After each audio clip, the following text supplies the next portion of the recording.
خواب نہیں سنا رہا لیکن کہہ رہا ہے لیا ہے، غلط ہو ہی نہیں سکتا، تم جھوٹ بولتے ہو، تم غلط کہتے ہو، لیا تم نہیں، وہ کہتے نہیں لیا۔ اس کا اصرار ان کا انکار، اس کا اصرار ان کا انکار، بالآخر وہ سوچنے پر مجبور ہوئے ہوا کیا ہے۔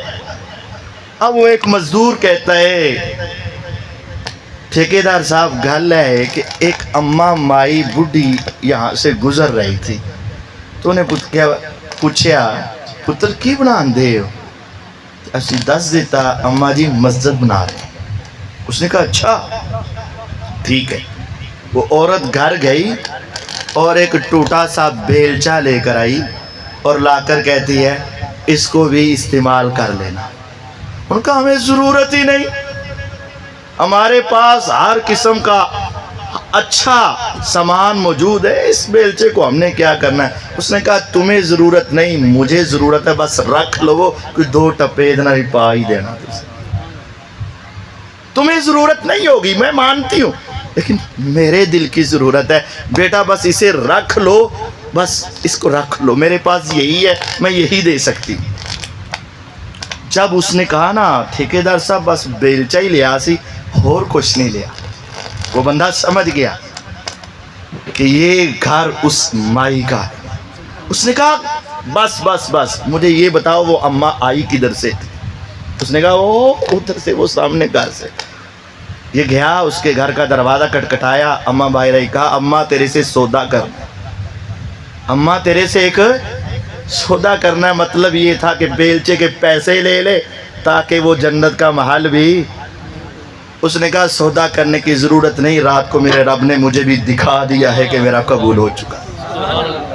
یہ حق ہے، یہ حدیث ہے، جو شخص رب کے لیے ایک چڑیا کے گھونسلے کے برابر بھی اللہ کا گھر زمین پہ بنا دے، اخلاص ہو، ریاکاری نہ ہو، دکھلاوا نہ ہو، رب کی رضا کے لیے کچھ بھی ہے، جو انسان اللہ کا گھر زمین پہ بناتا ہے، رب کا وعدہ ہے تم میرا گھر زمین پہ بنا، میں جنت میں تیرا محل تیار کر دوں۔ یہ حق ہے، سچ ہے۔ ہم دعا کرتے ہیں اللہ تعالیٰ اس جگہ کو اپنی بارگاہ میں قبول فرما، اخلاص ہے مزید عطا فرما، ریاکاری سے محفوظ فرما، چودراہٹ سے محفوظ فرما، سرداری سے محفوظ فرما۔ ما کان لہم ان يدخلوها الا خائفین، ان کا حق یہ تھا کہ انتظامیہ جب مسجد میں آتی تو ان کے چہرے جھکے ہوئے ہوتے، دل ان کے ڈر رہے ہوتے۔ انتظامیہ کا فرض روب ڈالنا نہیں ہے۔ ما کان لہم ان يدخلوها الا خائفین، ان کا حق یہ تھا کہ جب مسجد کے دروازے پر آتے تو ان کے اندر خوف ہوتا، خوف۔ ابراہیم علیہ السلام نے اور اسماعیل علیہ السلام نے کیا تیار کیا؟ رب تعالیٰ کا گھر۔ اور جب وَإِذْ يَرْفَعُ إِبْرَاهِيمُ الْقَوَاعِدَ مِنَ الْبَيْتِ وَإِسْمَاعِيلُ، ابراہیم علیہ السلام، اسماعیل علیہ السلام وہ ساری بنیادوں سے اٹھا کر بیت اللہ بنایا تو دعا کیا کی؟ ربنا تقبل منا انک انت السمیع العلیم۔ اخلاص میں شک کوئی نہیں، نیت میں فتور کوئی نہیں، ایمان کے اندر کمزوری کوئی نہیں، تقوی کے اندر کوئی کمزوری نہیں، لیکن گھر بنانے کے بعد پھر بھی کیا کہا؟ ربنا تقبل منا۔ یہی ہماری عادت ہونی چاہیے۔ اللہ تعالی ہمارے اس ایک مسجد والے معاملے کو بھی اپنی بارگاہ میں قبول فرمائے۔ مسجد بنا لی، اب مسجد کے ساتھ تعلق جوڑیں، مسجد کو بنائیں اور پھر اس کو آباد کریں۔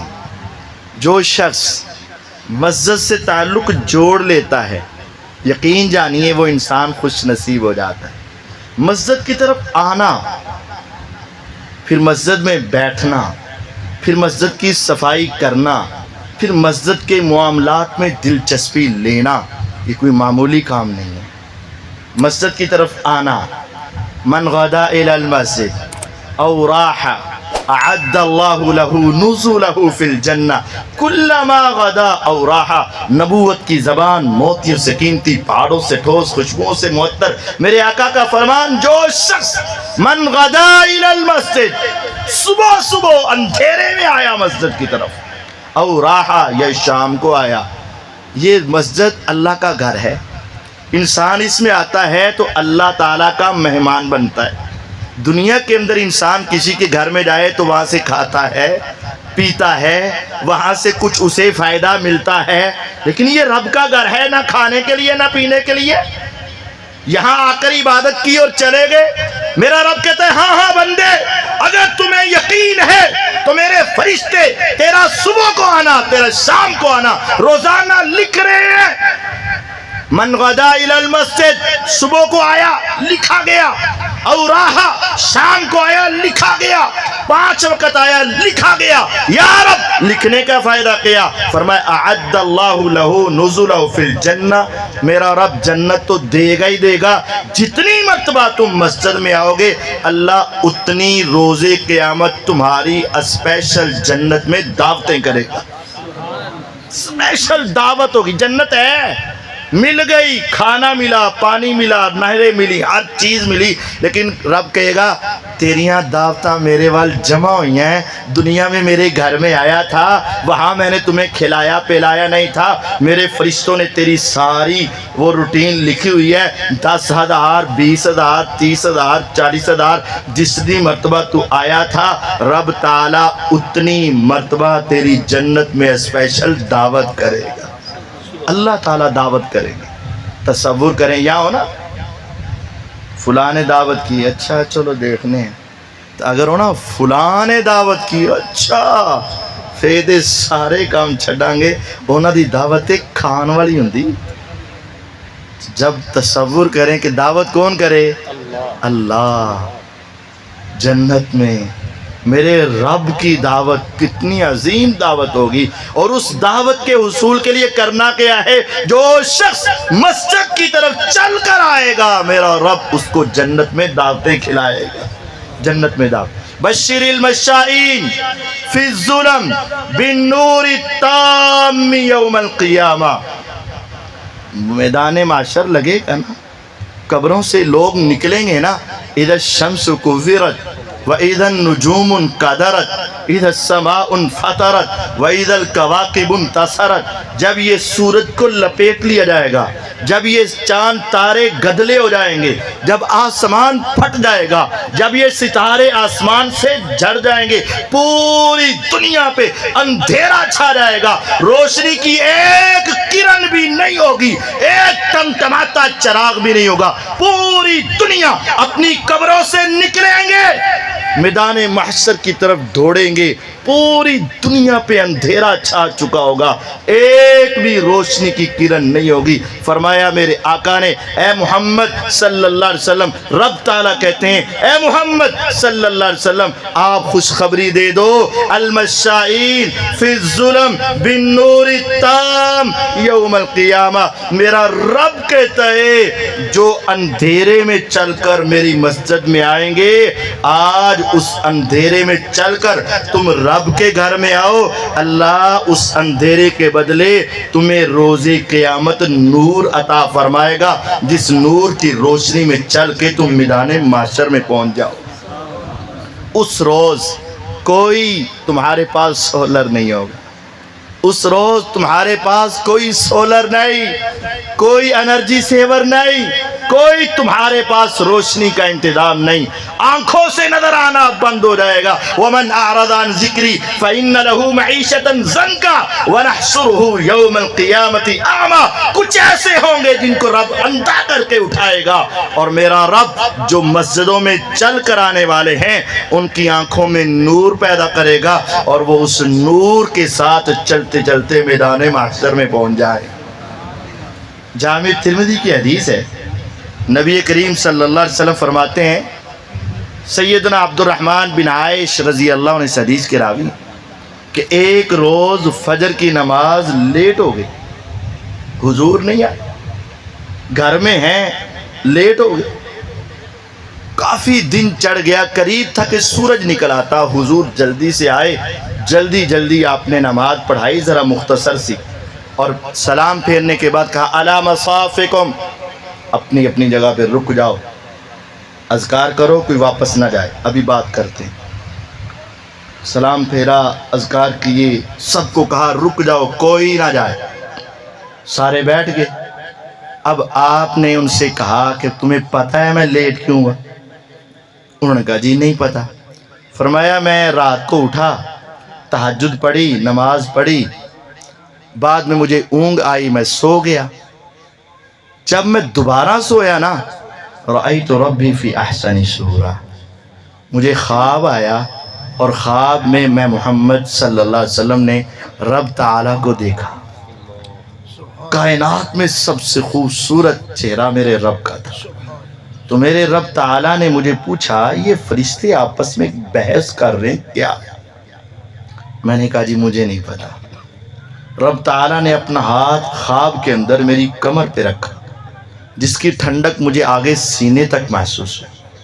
رب تعالیٰ نے پوچھا اب بتا اے محمد صلی اللہ علیہ وسلم یہ کیا بحث کر رہے ہیں؟ یا رب اب تو پتہ چل گیا یہ فرشتے آپس میں بحث کر رہے ہیں، ایک فرشتہ کہتا ہے یہ عمل کرو تو گناہ بڑے معاف ہوتے، دوسرا کہتا ہے یہ کرو تو بڑے معاف ہوتے۔ اپنا اپنا تجربہ سنا رہے ہیں، جو یہاں لکھتے ہیں اور یہاں مٹاتے ہیں، یہ نیکیاں لکھتا ہے یہ گناہ، وہ آپس کی باتیں کر رہے ہیں، یار اس نے یہ نیکی کی سارے ہی مٹ گئے، اس نے یہ نیکی کی سارے مٹ گئے، آپس میں بحث ہو رہی ہے۔ کہتے ہیں یہ نیکی بڑے گناہ مٹاتی ہے، یہ نیکی مٹاتی ہے۔ میرے رب نے کہا اے محمد صلی اللہ علیہ وسلم آپ بتائیں کون سے اعمال گناہوں کو مٹا دیتے؟ مل کفارات، کفارات کیا؟ آپ نے فرمایا 4 باتیں یا رب، 4 باتیں۔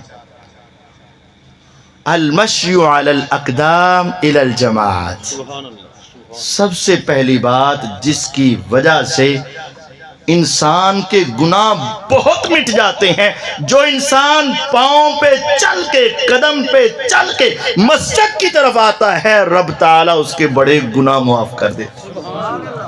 وَإِسْبَاغُ الْوُضُوءِ عَلَى الْمَكَارِهِ، اور جب دل نہ کرتا ہو تب بھی پورا وضو کرنے سے، ٹھنڈ ہے اور ٹھنڈا پانی ہے، گرمی ہے اور گرم پانی ہے، دل نہیں چاہ رہا ہے پانی کو ہاتھ لگانے کو، لیکن جو اس وقت بھی پورا وضو کرتا ہے، اس عمل سے رب اس کے بڑے گناہ مٹا دیتے۔ اور تیسرا عمل یہ ہے وَإِنْتِظَارُ الصَّلَاةِ بَعْدَ الصَّلَاةِ، ایک نماز پڑھ لی ہے، دوسری کا انتظار، دوسری پڑھ لی ہے، تیسری کا انتظار، اس کے ساتھ بھی بڑے گناہ معاف ہوتے ہیں۔ اور چوتھی بات ہے الجلوس فی المساجد بعد الصلوات، نماز پڑھ لی ہے اس کے بعد مسجد میں بیٹھنے سے بڑے گناہ معاف ہوتے ہیں۔ اب چاروں کا تعلق مسجد کے ساتھ ہے۔ مسجد کی طرف پیدل چل کے آنا، وضو بڑا بہترین کرنا، ایک نماز کے بعد دوسری نماز کا انتظار کرنا، اور چوتھا عمل کہ انسان جماعت کے بعد بیٹھا رہے، یہ کام انسان کے گناہوں کو مٹا دیتے۔ آگے آپ نے فرمایا نیکیوں کو بڑھانے والے بڑے اعمال ہیں۔ پھر آپ نے فرمایا فمن فعل ذلك عاش بخیر ومات بخیر، جو یہ کام کر لے گا نا، جب تک زندہ رہے گا شان سے، موت آئے گی حالت ایمان سے آئے گی۔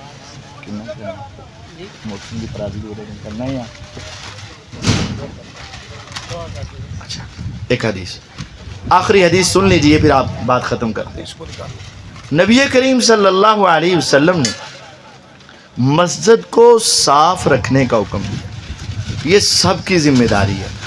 آپ نے مسجد کے اندر ایک بوڑھی عورت مسجد کی صفائی کرتی تو دیکھا کہ چند روز نظر نہیں آئی۔ آپ نے فرمایا وہ بوڑھی اماں کدھر گئی؟ کہا حضور فوت ہوئی، غسل دیا، دفن کر دیا۔ آپ نے فرمایا مجھے بتایا ہی نہیں۔ کہا حضور آپ سوئے ہوئے تھے، آپ جب سو جائیں آپ کو اٹھایا نہیں جاتا، کیونکہ ہو سکتا ہے کہ خواب میں آپ پر اللہ کی طرف سے وحی نازل ہو رہی ہو، ہم آپ کو اٹھاتے نہیں ہیں۔ آپ علیہ الصلوۃ والسلام نے کہا تم نے مجھے بتایا کیوں نہیں؟ خواب سوئے تھے۔ اب ایک تو یہ تھا کہ میرے آقا وہیں اس کے لیے دعا کر دیتے، لیکن آپ نے فرمایا نہیں، مجھے اس کی قبر پر لے چلو، مجھے اس کی قبر پر لے چلو۔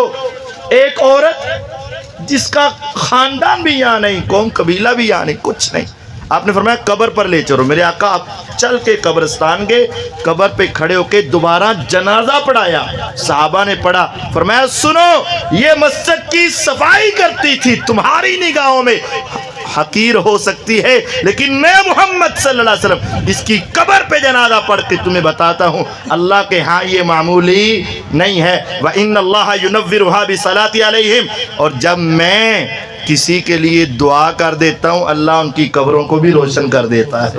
تو اگر آپ چاہتے ہیں قبریں روشن ہو جائیں، مسجد کی صفائی کریں، چاہتے ہیں گناہ معاف ہو جائیں، مسجد سے تعلق رکھیں، روز قیامت اللہ کے عرش کا سایہ ملے، مسجد کا خیال رکھیں، مسجد بنائیں، مسجد کو آباد کریں۔ ہم اللہ تعالیٰ سے دعا کرتے ہیں اللہ تعالیٰ ان بھائیوں کی یہ محنت کوشش کاوش قبول فرمائے اور سب بھائیوں کو اس کے اندر تعاون کرنے کی توفیق عطا فرمائے۔ وآخر دعوانا ان الحمد للہ رب العالمین۔